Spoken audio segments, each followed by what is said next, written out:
Ministro Alexandre de Moraes rejeitou mais um recurso do ex-presidente Jair Bolsonaro. Vou conversar com o nosso Igor Damasceno, que vai trazer as informações. Mais uma tentativa da defesa de Bolsonaro de levar o julgamento que aconteceu na primeira turma para o plenário do Supremo Tribunal Federal, tamanha a relevância desse caso. E quais foram os argumentos que fizeram o ministro negar mais uma vez essa tentativa, hein, Igor? Conta pra gente, bem-vindo. Pois é, Evandro, mais uma tentativa da defesa do ex-presidente Jair Bolsonaro que foi frustrada pelo ministro Alexandre de Moraes, do Supremo Tribunal Federal. Boa tarde a você, a todos que estão no estúdio. Boa tarde também a todos que nos acompanham ao vivo aqui no nosso 3 em 1. Olha, na segunda-feira, a defesa do ex-presidente Jair Bolsonaro protocolou um pedido para que o STF aceite os embargos infringentes, que tem poder de até mesmo anular a condenação de 27 anos e 3 meses de prisão contra o ex-presidente. Mas desta vez, a defesa do ex-presidente não queria que a primeira turma do STF aceitasse e analisasse esses embargos. Queria que o assunto fosse levado ao plenário, com os 10 ministros do STF analisando todo esse processo. Só que a expectativa era que, de fato, não aceitassem esses embargos infringentes, sequer aceitassem ou mesmo analisassem esse texto protocolado pela defesa do ex-presidente. Por quê? Porque eles já tentaram protocolar embargos infringentes no ano passado, na primeira turma, e foi rejeitado. A regra, segundo o ministro Alexandre de Moraes, é que para aceitar os embargos infringentes, pelo menos 2 votos divergentes precisariam ser feitos ali na primeira turma durante a fase do julgamento. E no caso do ex-presidente, apenas o ministro Luiz Fux votou pela absolvição de Jair Bolsonaro, ou seja, não teve votos suficientes para que os embargos infringentes fossem protocolados. Então, se no plenário da primeira turma já tinha sido negado, quanto mais no plenário do Supremo Tribunal Federal, no pleno, como a gente chama. Então, a expectativa já era essa mesma. A justificativa do ministro Alexandre de Moraes é que é incabível aceitar esse protocolo, aceitar os embargos infringentes, porque esse julgamento já acabou, já foi determinado o trânsito em julgado, quando não cabe mais nenhum tipo de recurso. Ou seja, ele rejeitou os embargos infringentes que a defesa protocolou justamente para tentar anular a condenação por tentativa de golpe de Estado e abolição violenta do Estado Democrático de Direito contra o ex-presidente. Jair Bolsonaro, segundo lembrou Alexandre de Moraes, cumpre a pena desde 25 de novembro do ano passado. Naquela época já tinha sido determinado o trânsito em julgado. No meio desse caminho ele já começou a cumprir a pena, então não tem por que aceitar esses embargos a partir de agora. Essa foi a justificativa divulgada pelo ministro Alexandre de Moraes no início da tarde de hoje, Evandro. Agora, o Igor Damasceno, além dessa situação, eu queria que você contasse para a gente também sobre uma manifestação feita pelo Flávio Bolsonaro, já pré-candidato às eleições agora em 2026. O que ele disse hoje? Pois é, mais uma polêmica envolvendo o senador Flávio Bolsonaro, ele que é pré-candidato à presidência da República pelo Partido Liberal, apadrinhado pelo próprio pai, o ex-presidente Jair Bolsonaro. Hoje de manhã, o senador foi visitar o pai na Superintendência da Polícia Federal, onde cumpre pena por tentativa de golpe de Estado e abolição violenta do Estado Democrático de Direito. Como já é comum, Flávio Bolsonaro, que se tornou o porta-voz da família do ex-presidente, deu uma coletiva de imprensa na saída dessa visita, ali na porta da Superintendência da PF. E ele falou a respeito dessa polêmica envolvendo o ex-ministro da Justiça, Ricardo Lewandowski. O que aconteceu é que há alguns dias, quando o presidente venezuelano, Nicolás Maduro, foi capturado pelas forças militares norte-americanas, no fim de semana retrasado, o senador Flávio Bolsonaro fez uma publicação nas redes sociais dizendo que Nicolás Maduro iria delatar o presidente Lula lá nos Estados Unidos, falando a respeito dos possíveis crimes que Lula teria cometido e que Maduro eventualmente saberia desses crimes. E na publicação, Flávio Bolsonaro diz que são coisas tão grandes, né? São coisas que têm tantas camadas que poderia inclusive anular o Foro de São Paulo, que é aquela reunião, aquela assembleia de partidos de esquerda e autoridades de esquerda que se reúnem desde os anos 90 para falar do cenário político aqui na América. Então, Flávio Bolsonaro relacionou o nome de Maduro ao nome do presidente Lula, dizendo que Maduro sabia demais a respeito de supostos crimes ou irregularidades cometidas pelo presidente brasileiro. Então, uma parlamentar petista pediu que se abrisse um inquérito contra Flávio Bolsonaro por manchar a honra do presidente Lula. Esse pedido foi oficializado pelo ministro Ricardo Lewandowski, foi a última ação dele antes de pedir demissão do governo federal, e agora um inquérito policial pode ser aberto contra Flávio Bolsonaro. Ele criticou o ministro Ricardo Lewandowski. Vamos ouvir. Eu lamento porque eu acho que o ministro Lewandowski se rebaixou numa situação como essa. Porque o que é um inquérito policial, gente? É um inquérito para você investigar quando existe algum crime. Não tem crime nenhum. Eu estou associando o Lula ao Maduro. O que é uma verdade. Alguém discorda aqui? Alguém discorda que o Lula e Maduro são pessoas muito próximas, que podem, inclusive, ter uma relação muito mais profunda e antiga do que apenas nos últimos anos? Será que eu não posso suspeitar que o Maduro agora é uma pessoa que está respondendo lá na Justiça dos Estados Unidos, né? Foi preso para poder responder a um processo nos Estados Unidos. Ele não pode vir a falar algo que comprometa o Lula. Eu não posso ter essa opinião, não posso imaginar que isso possa acontecer. Qual o crime nisso? Nenhum. Então acho que o ministro Lewandowski, eu lamento muito que ele tenha se rebaixado a esse ponto. Bom, Flávio Bolsonaro também foi perguntado acerca das alianças políticas que tem feito justamente depois de ser o escolhido de Jair Bolsonaro para ser o candidato do Partido Liberal. Ele que é pré-candidato à presidência da República neste ano, nas eleições de outubro. Ele falou a respeito do governador de São Paulo, Tarcísio de Freitas, que muitas pessoas da direita, muitos políticos da direita ainda querem que Tarcísio de Freitas desista da recondução ao governo de São Paulo e se candidate à presidência da República. Flávio Bolsonaro diz que, na verdade, isso não vai acontecer e que Tarcísio, inclusive, vai apoiá-lo. Vamos ouvir. Ele já declarou que é candidato à reeleição em São Paulo, ele já declarou que vai me apoiar. Então a gente está há vários meses das eleições, não vamos nos precipitar, ficar pressionando o Tarcísio a todo momento. Todo mundo sabe qual é o lado dele, que é o lado que é com Bolsonaro. E confio nele, confio na lealdade dele. É um palanque em São Paulo que qualquer candidato à presidência da República gostaria de ter. Um governador bem avaliado, competente, aliado, que foi ali uma cria do presidente Bolsonaro. Então eu peço aqui a todos, não precisa ficar pressionando o Tarcísio está com a gente, tá? No momento certo ele vai, do jeito dele, declarar o apoio mais explícito, mas não tem problema nenhum, do jeito que está indo, está ótimo.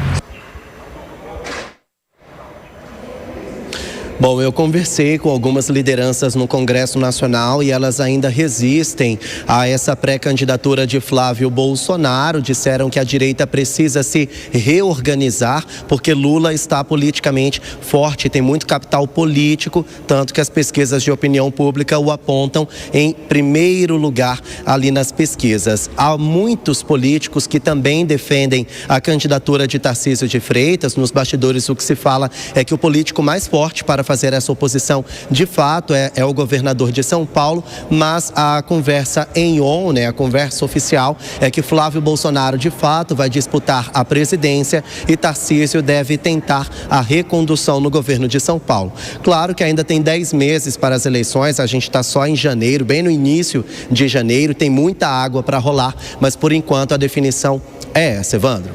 Obrigado pelas informações, viu, Igor Damasceno? Um abraço para você. Vamos trazer para o debate primeiro essa situação envolvendo a saída de Ricardo Lewandowski, que é a última medida que ele adota, que é um pedido de investigação de Flávio Bolsonaro por causa de uma publicação, de uma manifestação que ele fez. Você entende que haveria necessidade desse tipo de atitude, hein, Acácio Miranda? Evandro, vamos lá. Artigo 100 do Código de Processo Penal diz que eventuais crimes praticados contra o presidente no exercício do mandato, esse pedido parte do ministro da Justiça. Mas é óbvio que o ministro da Justiça, nesse caso, é, entre aspas, o primeiro juiz da causa. É ele quem deve avaliar não só a existência ou inexistência do crime, mas a oportunidade na propositura deste pedido. O senador Flávio Bolsonaro talvez tenha cometido o que nós chamamos, a rigor, de injúria, algo que tenha afetado o presidente na sua própria honra, na honra que o presidente tem em relação a ele mesmo. Juridicamente, se condenado, o que é muito difícil, a pena é uma pena mínima que vai ser substituída por cesta básica ou algo que o valha. Então, eu acho que a pertinência jurídica, nesse caso, não combina com a pertinência política. Deu margem para o Flávio discutir, para o Flávio bater, para o Flávio se vitimizar. E se nós olharmos para tudo isso, o efeito prático que eu já mencionei será muito inferior. O presidente lá no final vai falar, olha, o Flávio foi condenado por um crime e vai doar 2 cestas básicas. Em termos práticos, o Twitter do Flávio, a postagem do Flávio vale muito mais que uma sentença condenatória dessa. Então, acho que errou o ministro Lewandowski por conta da oportunidade, não foi oportuno. O Flávio Bolsonaro, o Fábio Piperno, disse que ele se rebaixou ao tomar essa atitude. Você concorda? Oi, Evandro, é claro que o Flávio Bolsonaro nem de longe é um personagem isento nessa história, até porque foi ele quem acabou provocando tudo isso. Mas é óbvio que isso dá, sim, margem para que ele consiga algum tipo de repercussão com esse tipo de acusação. Veja, eu tenho chamado a atenção aqui nesse programa, já algumas vezes, para o fato de que quando é muito irônico quando a família Bolsonaro, seja a ex-primeira-dama ou um dos filhos do ex-presidente, acusam, por exemplo, o ministro Alexandre de Moraes de torturá-lo. Eles falam em tortura muitas vezes. Ora, essa deputada que solicitou ao ministro Lewandowski aí, né, uma ação contra o senador ou qualquer outro parlamentar ou integrante do governo ou mesmo do PT, pessoas próximas ao presidente Lula, perdem, por exemplo, a oportunidade de mostrar em público. Eu estava olhando aqui de novo, né? Tem uma foto aqui do Bolsonaro segurando o livro lá do coronel torturador Ustra. Eduardo Bolsonaro com camiseta do torturador. Né? Tanta gente que foi torturada no passado. Ou seja, como é que eles escutam e ouvem de forma absolutamente inerte a família Bolsonaro agora reclamar de tortura? Ora, se a família Bolsonaro tem como um dos seus ídolos um notório torturador. Então, eu acho que a melhor resposta à crítica estaria, por exemplo, em temas como esse.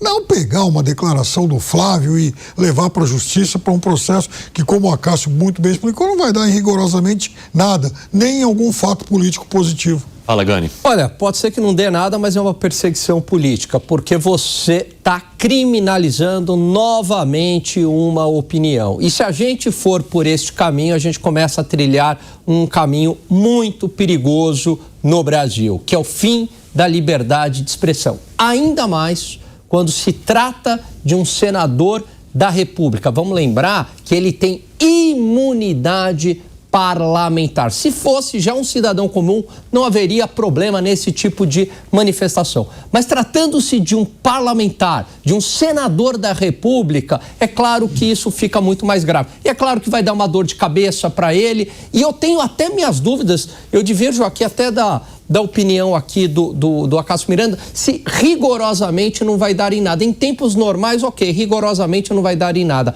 Hoje eu tenho as minhas dúvidas. Agora vou falar um pouquinho sobre a situação do pai de Flávio Bolsonaro, Jair Bolsonaro, que, por meio de sua defesa, tenta novamente levar o caso ao plenário do Supremo Tribunal Federal, utilizando o recurso dos embargos infringentes, né?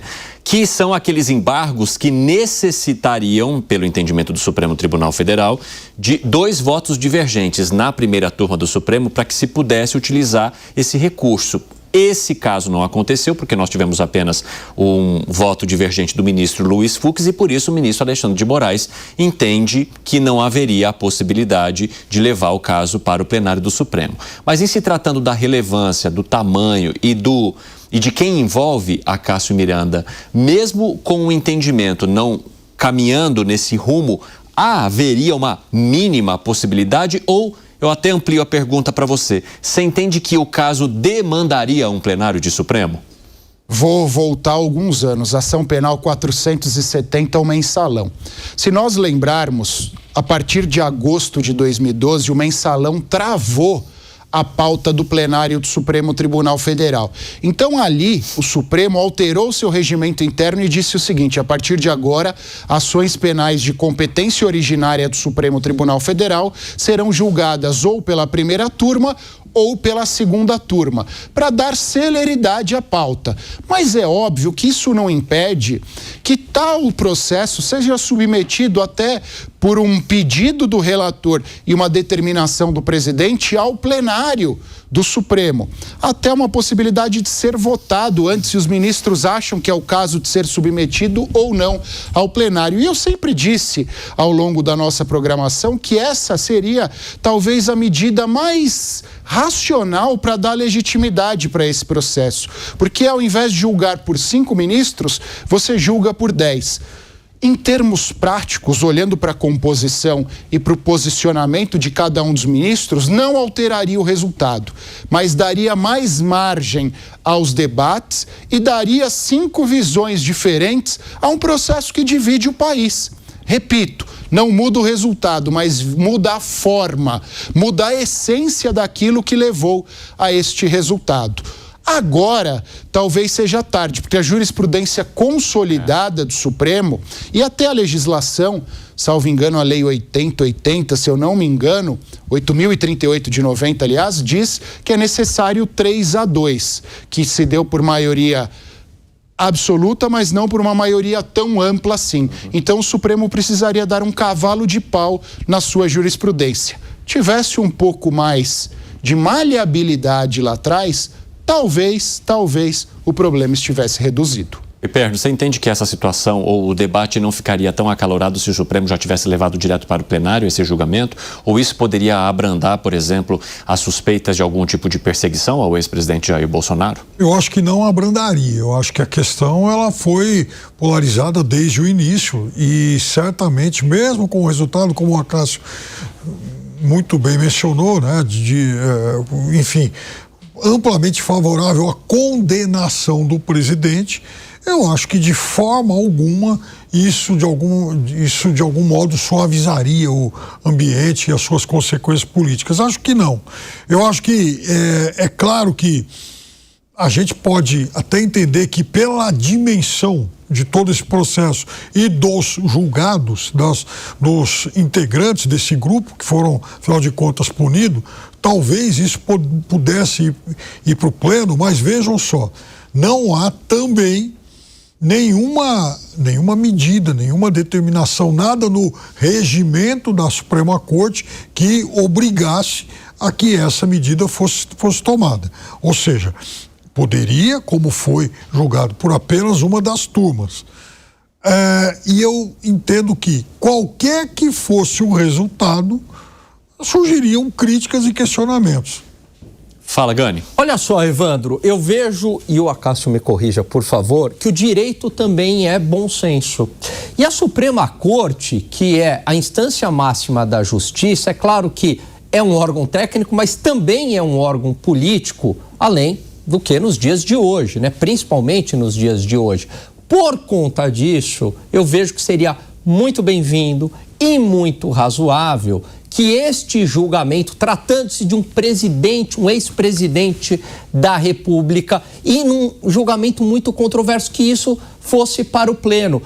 Eu também acho que não teria uma mudança de resultado significativa, mas talvez, né, fosse algo ali, um 8-3, um 7-4, mas que futuramente daria elementos para reverter todo este processo contra Jair Bolsonaro, como a gente viu ocorrer durante a Operação Lava Jato. Processos ali que tinham falhas e houve depois o anulamento. Eu vejo também desta maneira. Este processo também tem as suas falhas e, por conta disso, poderia ser julgado no pleno. Fábio Piperno. Ou seja, Vamos julgar no pleno. Ele já entrega provocando. Vamos julgar no pleno para que o pleno provoque, pelo que eu entendi que você está dizendo, para que o pleno provoque alguma argumentação que futuramente poderia ser usada, poderia, quem sabe até no... Não, porque, o que eu estou querendo dizer, o Piperno não. A intenção da Suprema Corte não é tomar medidas de precaução. Não, eu estou querendo dizer que foi um julgamento para lá de controverso, dado que ele é extremamente controverso, seria melhor no pleno. Todos os julgamentos envolvendo esses políticos, eles foram controversos. Nenhum ficou livre de contestações. E por isso que tem que ser no pleno. Acrescentar algo, Acácio? Não, eu até fazendo um paralelo. Juiz de primeira instância julga sozinho. A partir do momento em que há um recurso, vai para um tribunal que é julgado por 3 desembargadores, que são juízes que têm mais musculatura, têm mais tempo de carreira. E depois vai para os tribunais superiores, STJ e STF, que são tribunais plurais. São tribunais coletivos exatamente para que não existam decisões monocráticas de um único ministro e para que as discussões, sejam elas jurídicas, sejam elas políticas, porque não dá para a gente fugir do caráter político, até na própria construção do direito, elas são plurais. Por isso que eu acho que quanto mais ministros participando, você submetendo ao plenário, dá mais legitimidade. Eu até digo, não mudaria o resultado, olhando para a composição, olhando para tudo isso, ao invés de nós termos um 4-1, nós teríamos um 7-3, porque o presidente acabaria não votando. Seria 7-3 pela condenação. Mas, mesmo não mudando, talvez eu seja repetitivo, vale repetir, dá mais legitimidade. São mais discussões, mais tempo discutindo, mais ministros falando a sua opinião, mais ministros divergindo um do outro. Isso torna o processo mais democrático, dá uma arejada no processo, por mais que não mude o seu resultado.